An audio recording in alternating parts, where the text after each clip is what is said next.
Hello, everyone. My name is Tori Baldwin. My pronouns are she, her, and I am the coordinator of Translation and Interpretation Services in Jeffco.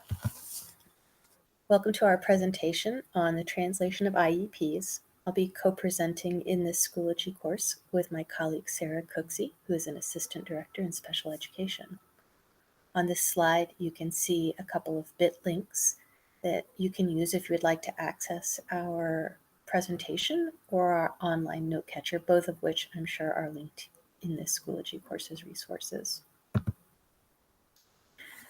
The purpose of this presentation on the translation of IEPs is to ensure that multilingual parents have meaningful opportunities to participate in the development of the IEP that their child or children will have.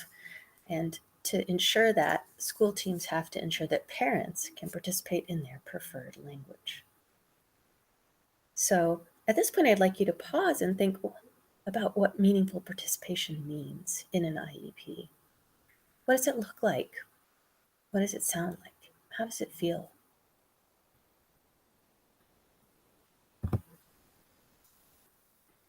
The outcomes that we hope to achieve today are we would like everyone to understand how to access translation and interpretation services so that we can provide meaningful access to these multilingual families as they are participating in the development of their students' IEP.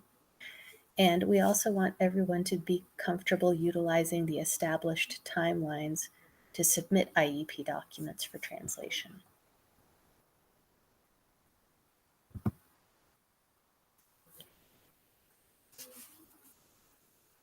Jefferson County is a very culturally diverse county, and currently there are a lot of families. I want you to think about how many. There are how many families of students with IEPs that have indicated communication preferences in a language other than English?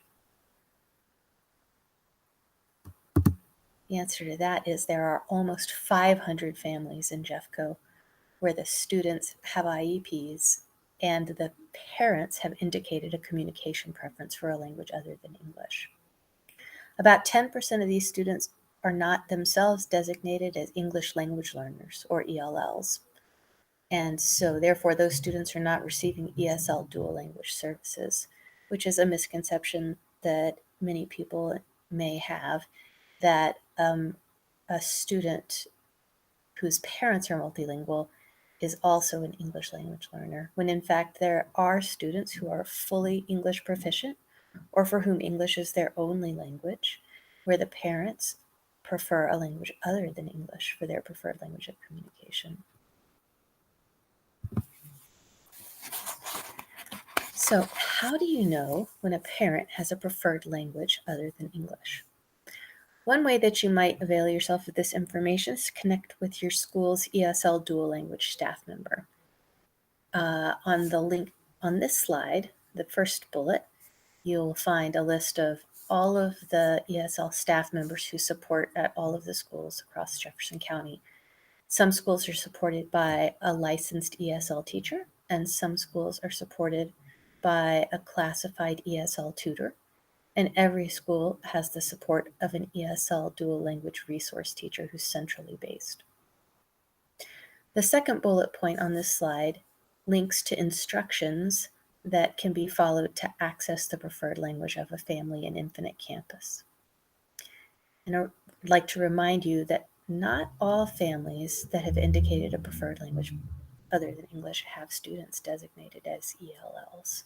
So you may ask an ESL staff member in your building about a student who has an IEP, and perhaps that ESL staff member doesn't seem to know the family that you're talking about. It could be because the child is not an ESL student that they are familiar with.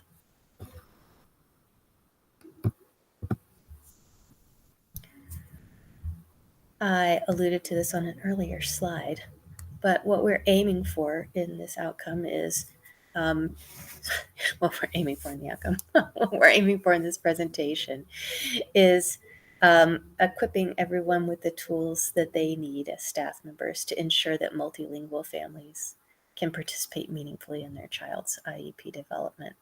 So I invite you all to pause. You may wish to pause this slideshow and think for a moment about what meaningful participation looks like and sounds like for all families. So you might think about it as we put on our note catcher when you're providing a family with opportunities for meaningful participation. Some of the things that you might say or do include, so what might some of those be?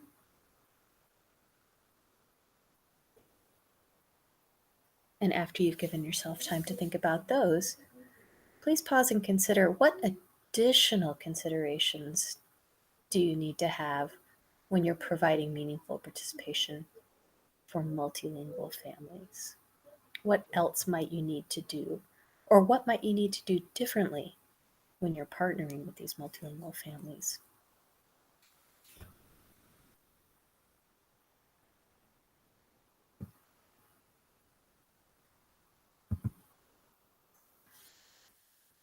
At this point in the presentation, I'd like to take a moment for us to learn what the difference is between translation and interpretation. Those are terms that are frequently used interchangeably by folks who are not deeply steeped in the world of translation and interpretation services, but they refer to two distinct skill sets. So these brief videos will feature one of our district bilingual liaison interpreters and one of our district translators, and they're going to tell you what their job is, what it is that they do. Hello, my name is Leonor Hernández Prian. Hola, mi nombre es Leonor Hernández Prian.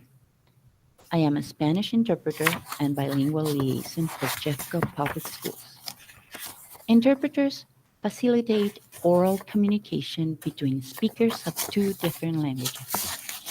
This could be face to face, via video conference, or over the phone. For more information, please see our interpretation guidelines. Thank you.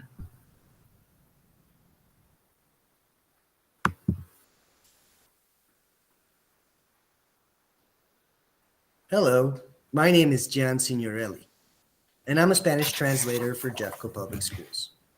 Translators take written text and convert it from one language into another. Think permission slips, letters home, student handbooks, or other written documents. For more information, please see our written translations webpage. So, as Leonor and Gian have just explained, interpreters work with spoken or oral language, and translators work with written language. My mnemonic for remembering those is that interpreter and oral both start with vowels, and translator and written both start with consonants. Perhaps that mnemonic will help some of you as well. This slide talks about the oral interpretation guidelines timelines that we want to call to your attention. First of all, if you're unfamiliar with the services my team provides, we have a variety of services for oral interpretation. Some interpretation is conducted in person, side by side, with the interpreter in the same room as the provider and the family. And interpretation can also be conducted remotely via video conferencing or over the phone. There are two different modalities of interpretation: simultaneous and consecutive.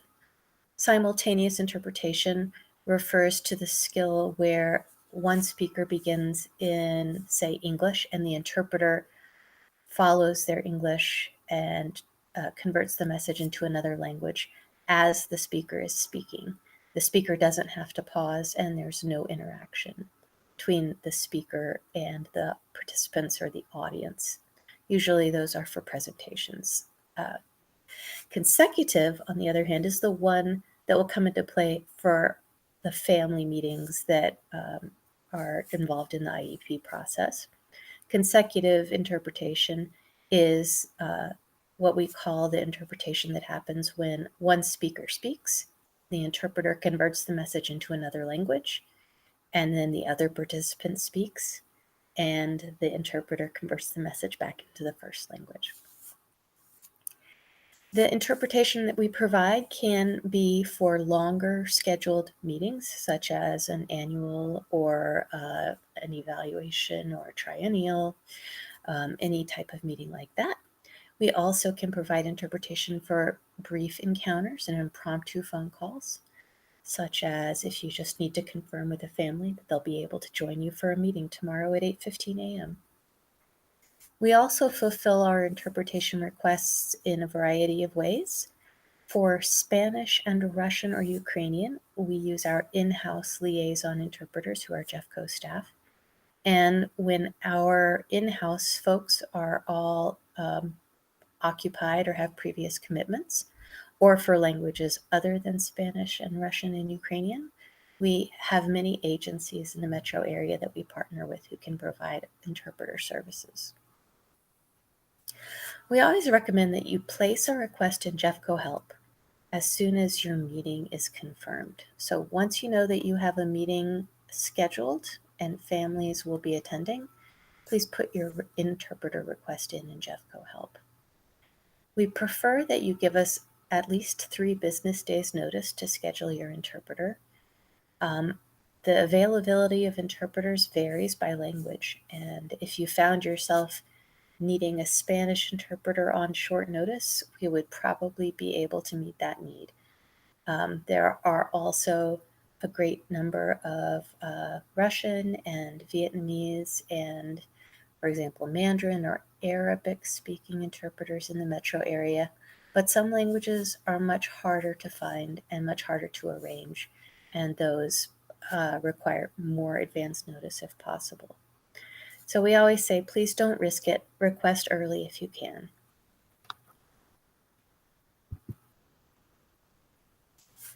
We'll mention this again later, but you'll want to spend time talking with your families about the written translation. We don't want to make any assumptions about a family's need to have a full IEP translated. We're always going to want to be thoughtful about whether the family will benefit from having a written translation of the final IEP, keeping in mind that some families may request interpretation for a meeting, but may not need a full IEP translated into their language to have meaningful access, as we've been talking about. Several reasons for this. Some families may not be literate in the language that they prefer to speak, and some families may not feel compelled to have a copy of a full IEP that they refer to. Just as I'm sure you have some English-speaking families who may not spend a lot of time reading a child's final IEP. The same might apply for a multilingual family. So we'll mention this again later, but when you get to that part in an IEP meeting, at the end, we don't want you to say, you don't need a copy of this translated, do you? Because that'll lead the family to say that they don't need it and they'll decline. But we also don't want to offer it too open-endedly, like, I can get this full IEP translated for you. Would you like that? Because then that might lead them to say yes. So one way that you might choose to phrase this question would be, would it be important for you to have a written translation of the full IEP in order to participate meaningfully in your child's special education process? And you don't have to use that formula for asking, but I would encourage you to come up with a way of asking that question that you plan ahead of time so that you don't lead the parents to answer one way or the other.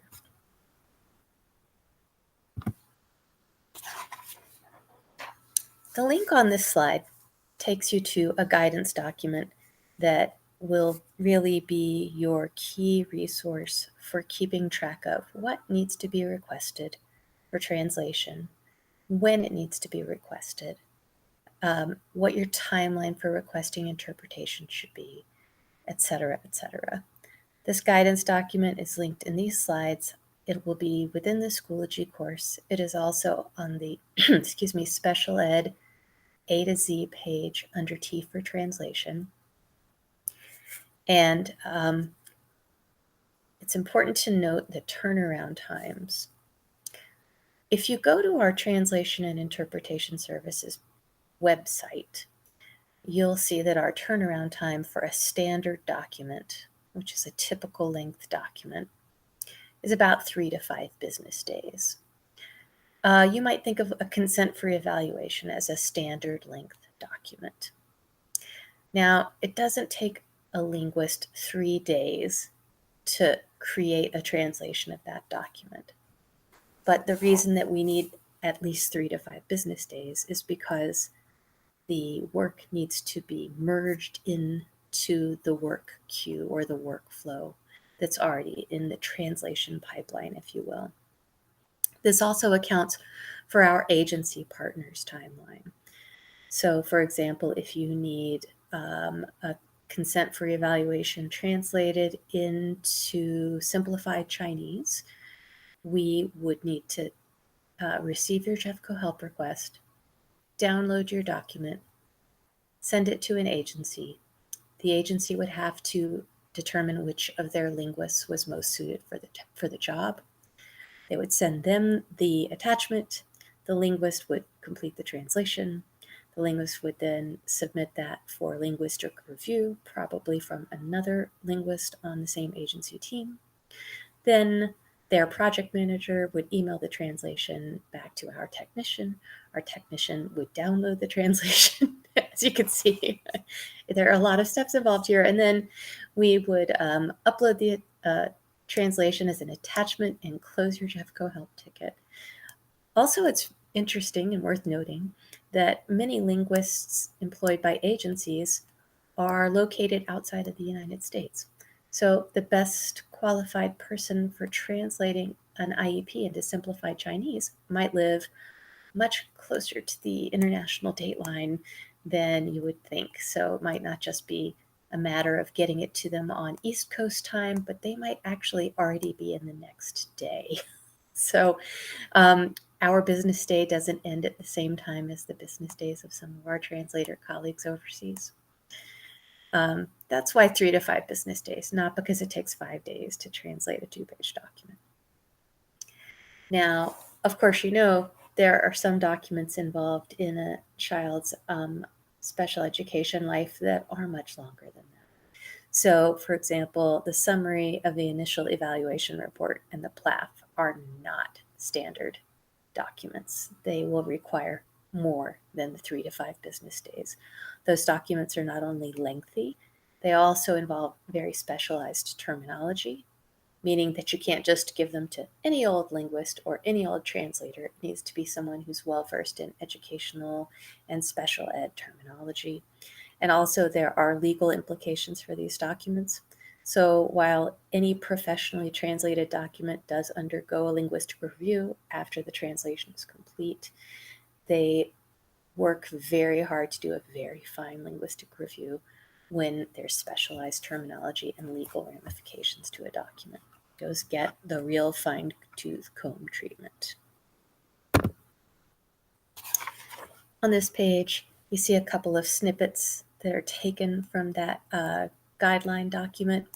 And here you see that 10 business days prior to an IEP meeting is when you would need to submit your PLAF section for translation. That's because you want the family to receive the translated PLAF 3 days prior to the meeting, and it would probably take about a week to get that translation back. The same is true for the summary of the initial evaluation report. If you want to give it to the family 3 days prior to the initial eligibility meeting, then we need to have it about 10 days before the IEP, before the eligibility meeting. Gives us a week to get it back to you so that you can give it to the family 3 days before the initial eligibility meeting. Those are a couple of examples of how those timelines work. And I hope now you understand why the extra time is built into the process. At this point in the presentation, I'm going to pass the baton to my colleague in special ed, Sarah Cooksey. Again, my name is Tori Baldwin. I'm the coordinator for translation and interpretation services, and I welcome any questions you may have. And if you should need any assistance placing an interpreter request or submitting a document for translation, please feel free to contact me. Thank you very much.